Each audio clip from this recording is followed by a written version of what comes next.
पहलगाम, हमला, ऑपरेशन सिंदूर और एक अधूरी मगर जिंदा कहानी। पहलगाम की वादी उस दिन भी उतनी ही सुंदर थी जितनी सदियों से रही है। लिद्दर नदी अपनी रफ्तार में बह रही थी। देवदार के पेड़ हवा के साथ झूम रहे थे और बर्फ से ढकी चोटियां सूरज की रोशनी में चमक रही थीं। ऐसा लगता था मानो प्रकृति ने इंसानों के लिए कुछ पल की राहत सजा कर रखी हो। आरव और काव्या इसी राहत की तलाश में यहां आए थे। दिल्ली की भीड़, काम का दबाव और जिंदगी की भागदौड़ से दूर वे कुछ दिन सिर्फ अपने लिए जीना चाहते थे। काव्या ने लाल रंग का दुपट्टा ओढ़ रखा था। आरव ने मजाक में कहा था, इस वादी में यह दुपट्टा दूर से भी दिखेगा। काव्या मुस्कुरा दी थी।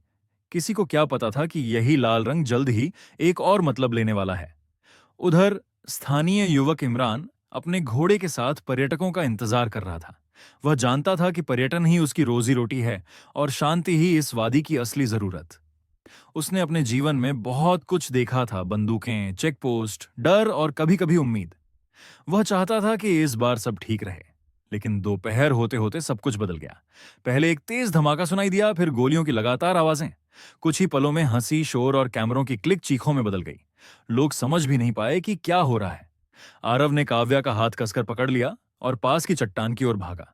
इमरान ने बिना सोचे समझे कुछ पर्यटकों को अपने पीछे आने का इशारा किया और उन्हें सुरक्षित जगह तक पहुंचाया।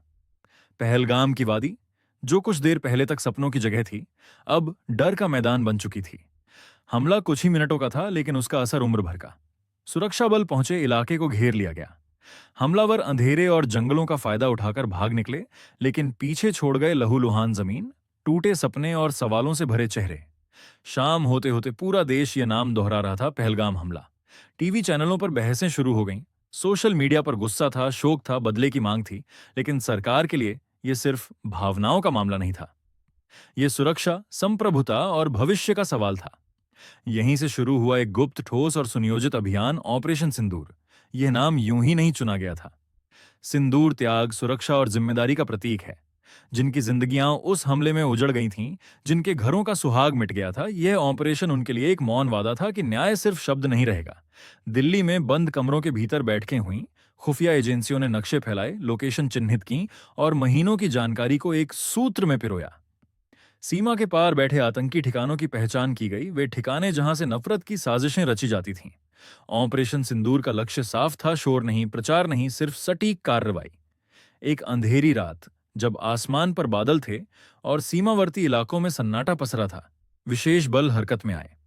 हेलीकॉप्टरों की धीमी गूंज, कमांडो की तेज चाल और तकनीक की मदद से आतंक के उन अड्डों को निशाना बनाया गया जहां से पहलगाम जैसे हमलों की योजना बनती थी। ये कोई फिल्मी हमला नहीं था, नारे नहीं थे, सिर्फ अनुशासन था। हर कदम सोच समझकर उठाया गया। कुछ ही घंटों में ऑपरेशन पूरा हुआ। ठिकाने नष्ट किए गए, नेटवर्क तोड़े गए और एक साफ संदेश दिया गया कि मासूमों के खून की कीमत होती है। सुबह होने से पहले ही दस्ते वापस लौट आए। सरकारी बयान छोटा था, लेकिन उसका असर गहरा। ऑपरेशन सिंदूर सफल रहा। देश ने राहत की सांस ली। गुस्सा थोड़ा शांत हुआ, लेकिन शोक अब भी बाकी था।